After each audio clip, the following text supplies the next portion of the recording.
Praise the Lord, saints. I wanted to speak about teachers.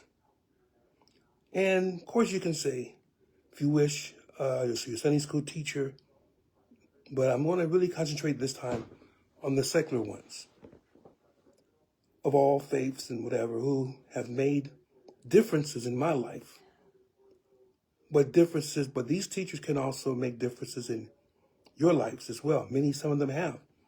Some for the positive, some unfortunately for the negative.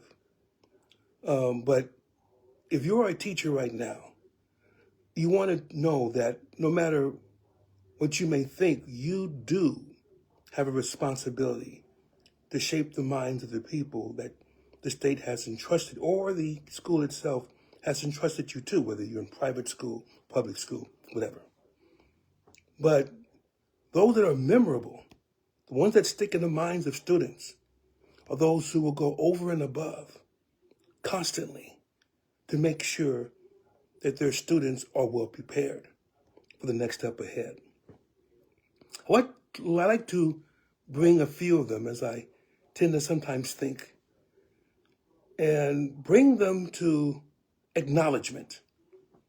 I acknowledge them because I want people to know that I didn't come here self-taught, that there were people who really influenced what I think, my life, and so on. Well, not necessarily what I think, but they influenced essentially how to correctly think. I'll put it that way.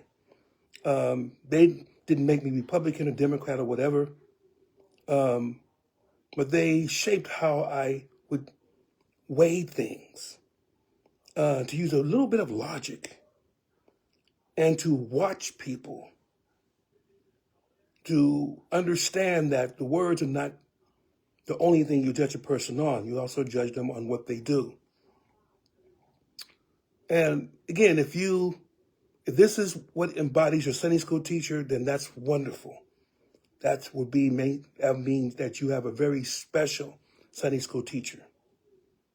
If you're at a Christian college, whatever it may be, and a teacher is in your mind, again, that's wonderful, because we should be changing, or we should be teaching.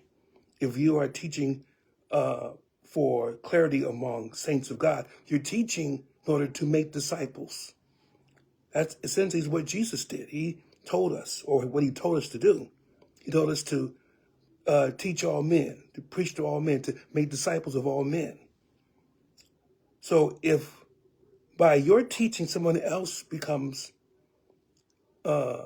ready to maybe be a part of the ministry, or become a pastor, or whatever, then you've played a part in that. And God sees that. No one else may see it, but God does. But here I want to list my secular teachers. Not because I don't have any Christian teachers. I've had quite a few. But I wanted to give them, at this particular time, wanted to give them kudos publicly. Some of them, unfortunately, are not with us anymore. But those that are, I hope you're able to hear this and know that I mean it from the bottom of my heart. Beginning with elementary school, and you have to really think, saints parents, that your teacher in elementary school is very important as well. They help to set the whole foundation for what happens next. When they go to middle school, they should be ready. At the same time, though, they should know that they have quite a bit that they have under their belt because of what you taught. And for me, teachers such as Mrs. Osborne, Mrs. Pritchett, those of you that went to 66th Street School, you probably have heard a few of those names. I've forgotten so many of the names, but I know Mrs. Osborne, I know Mrs. Pritchett. I know, it's a funny thing, Mrs. Jackson, who essentially, I think she was a new teacher that came there, but she actually helped me to understand quite a few things.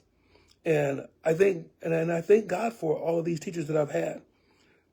They didn't baby me, but then again, they didn't make me the run of the class. I was always the youngest person in class because I had skipped when I was very young. And maybe they knew that I had there was some trepidation on my part. Maybe there was some fear or uneasiness on my part, but they made it so that I felt comfortable. And again, I thank God for these that laid the groundwork for what I would experience when I went into middle school. Middle school, I went to Bethune Junior High. Bethune. That's where probably some of my best teachers, or the ones that really affected me the most, came through. And as I name some of them again, those who went to Bethune during my time, you may know. And Bethune Junior High was a school, or is a school, in LA. It's about 3 or 4 miles south of USC. And it's not that far from in fact, you can see the Harbor Freeway from the school, actually.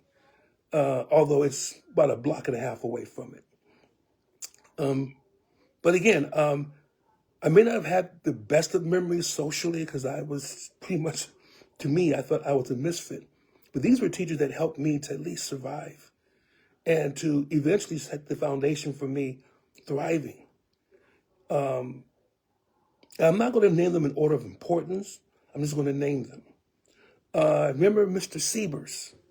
Those of you that remember when I was going to Bethune, he was my math teacher. He was actually a pretty good math teacher. The students there in his class, he wasn't an easy teacher, but he was a very fair teacher.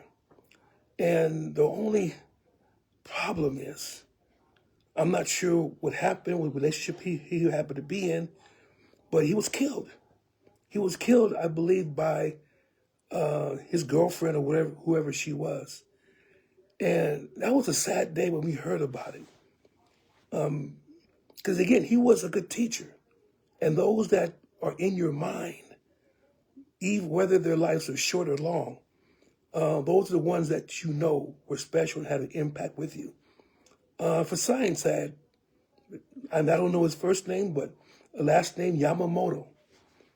He was the one where in my chemistry class, I put some copper in some nitric, in some acid, and I shook the tube. I said, "Oh, this," and the thing blew up on me. He should have kicked me out of that class then, but he knew that I was just a nut and I didn't really know exactly everything I was doing. Even though I love science, but to be introduced to actual experimentation and dealing with essentially how to create certain things in the classroom, I thank him for that. That helped me actually to prepare for college, where it's essentially where I took physics, I took chemistry, and those particular courses, and you have to be able to experiment. And so at least it got me on the idea of experimentation. Actually, I liked those classes better than the lecture. Not saying I always got the best score, but essentially, at least I got used to it. But two teachers really, really stand out. They really made a big difference in my life.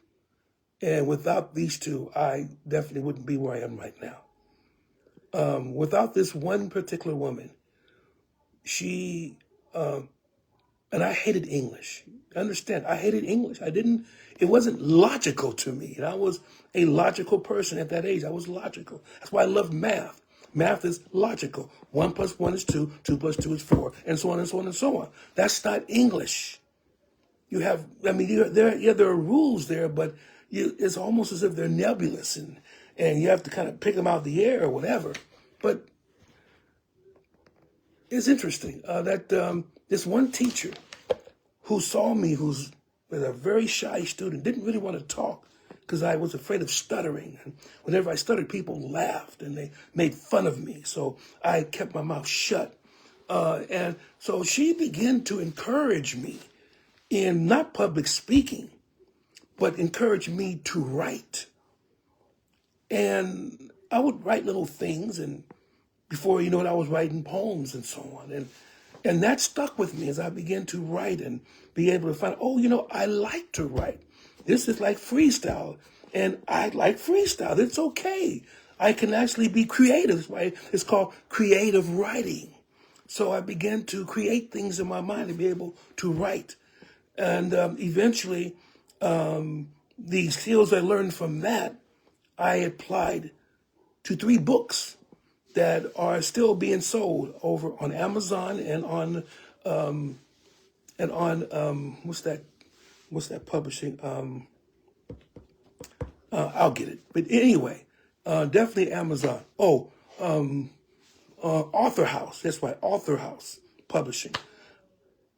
Now, I'm not making a, what do you call it? I'm not making a pitch. But I'm just letting you know this, the teacher led me to. I'm actually still writing some more. And again, it's because she put a love of writing in me. And that was Ms. Joanne Bernard. And we still talk. Maybe this is like 40, 45 years later. We still talk. Because I treasure her input. I treasure what she's done with me. And so other students may not have cared for her too much, but I loved her. And again, she was one that really placed a skill that I use now. And she's the one that allowed me to be able to express myself in that way and allowed God to use her to express myself in that way. See, God will put people in your place so that you can be that you can be benefited the best by those people. He doesn't just talk from the sky. He uses others to help you. There's one teacher, though, I think he's gone. He passed away some years ago. But me and him used to talk. I would go over to his house and we would just talk about various things. It's understand, this teacher had red hair and he was pink almost. But if you didn't know better and you didn't see him, you would think he was probably the most radically black nationalist that you ever seen, because he was so much into the struggle that we were going through, even in our neighborhoods. And he saw it. He saw the discrepancy between inner city schools and suburbs. He saw the things that were going wrong, and he spoke out against it. But he also instilled in us, those who took the classes with him. He was my history teacher. And he not only did he just take through the class, but he would even take us with his own money on trips to various places so we can experience things outside of our neighborhood. I still remember the long trip that he drove us all the way to Calico Ghost Town outside Barstow.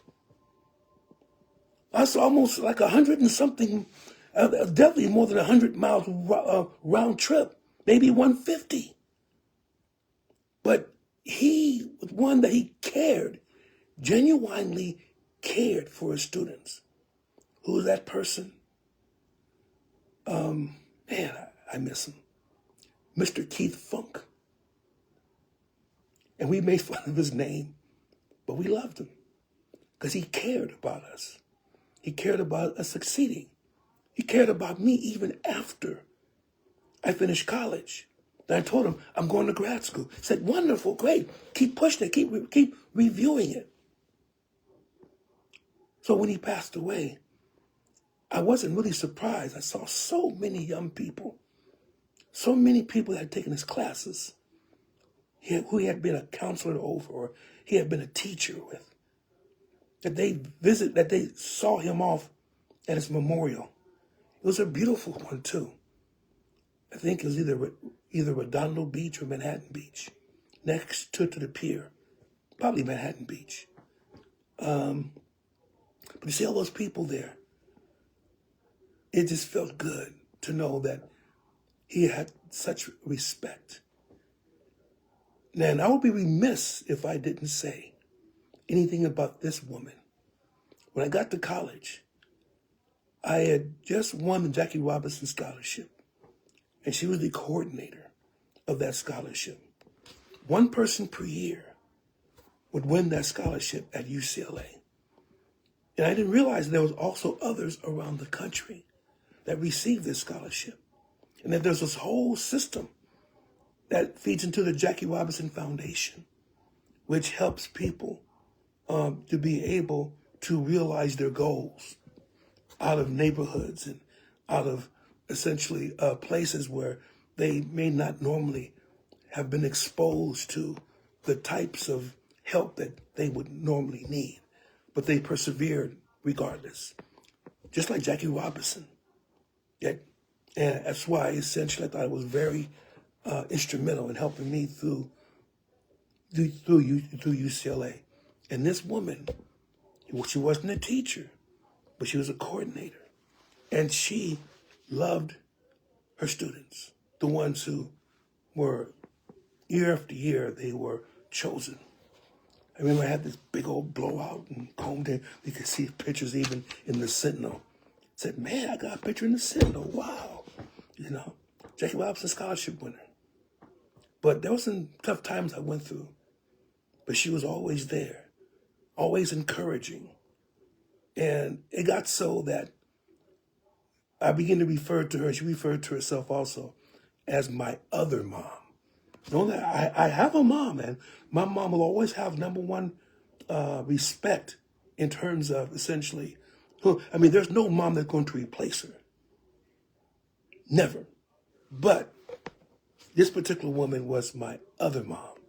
She showed that she cared for me, not just academically, but she cared for me emotionally. She cared for me when I wasn't feeling so good. She saw it and was able to give me confidence to keep going.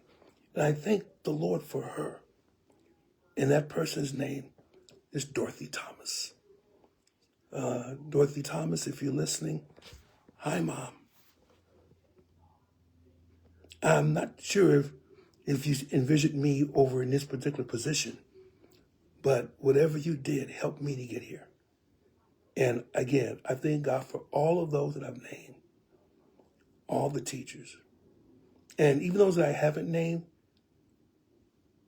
especially those in high school, I was bused out into the valley.